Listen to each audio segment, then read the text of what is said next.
he felt like, hey, man, you could at least gave me the heads up. We should have a better relationship than this because we've been around each other for so long. This isn't an outsider coming in making rules. This is an insider that's coming in that knows the sacrifice, know what I went through dealing with the Brett Favre situation, know what I've done and what I've had to fight against as this organization tries to get back to the promised land, which I've taken them there already once in my career.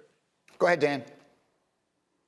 Yeah, but I think the bigger picture, I mean, you're right, but I just think the Packers are very set in their ways as an organization, and they have a history of this. I heard Matt Hasselbeck talk about this on Adam Schefter's podcast. Reggie White finished his career elsewhere. Brett Favre finished his career elsewhere. These are legendary Hall of Fame caliber players with the Packers that the organization decided at some point, you don't fit here anymore. We have a long-term plan. Brian Gutekunst is not going anywhere. He's going to be there longer than Aaron Rodgers is, whether Rodgers likes it or not. And the Packers are going to continue to operate a certain way, whether Rodgers likes it or not. So the question becomes, can he make his peace with that and find a way back? Go ahead, Bart.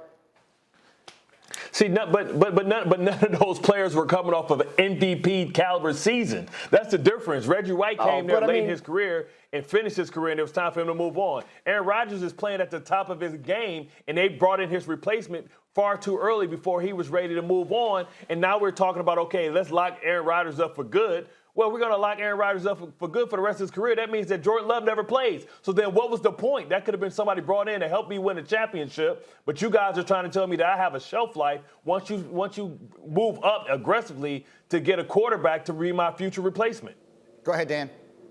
They also brought in Brett Favre's replacement before he was ready to go. What was that guy's name again? Yeah, that was Aaron. What happened to him? Aaron Rodgers. You get him how you lose him. I get that.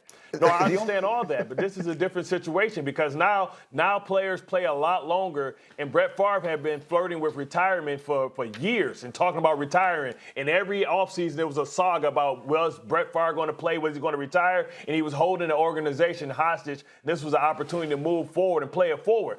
Aaron Rodgers is 5 years still left in his career. That means Jordan Love never played, so that means that they chose wrong. And then he proved himself right by having an MVP caliber season. And now they're caught with a mess. And now they're going to have a bad environment in the locker room where they should be a team that we're talking about contending for a Super Bowl. We don't even know if Aaron Rodgers is ever going to take the field or he's going to be asking us who, where, what, and why on Jeopardy.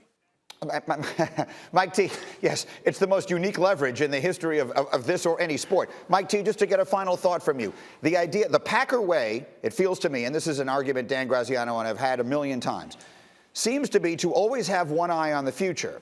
And the question is, while that works, they win a lot of games, the question is, can you win in the present if you are always keeping an eye on the future? I think that's what Rodgers might be looking at. He's looking at Brady with a team that has completely mortgaged its future in order to try and maximize its present. Do you think that's a concern? What do you think? Yeah, absolutely. You can do both. You can win for today and develop for tomorrow. Look, they got to the championship game last year. They were really close. Now, you could argue they should not have traded up for Jordan Love. He could have been there later in the first round, maybe the second, so absolutely.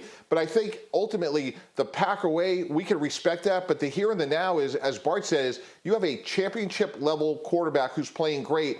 You could support him and still draft. Look what Tampa Bay did. They brought everyone back, and they still drafted a quarterback in the second round. They're preparing for their future with Kyle Trask. You can do both, but you have to communicate it, and you have to execute it flawlessly. And you could certainly argue that they could have taken a receiver last year in the first round and come back and still get in a quarterback in the second round.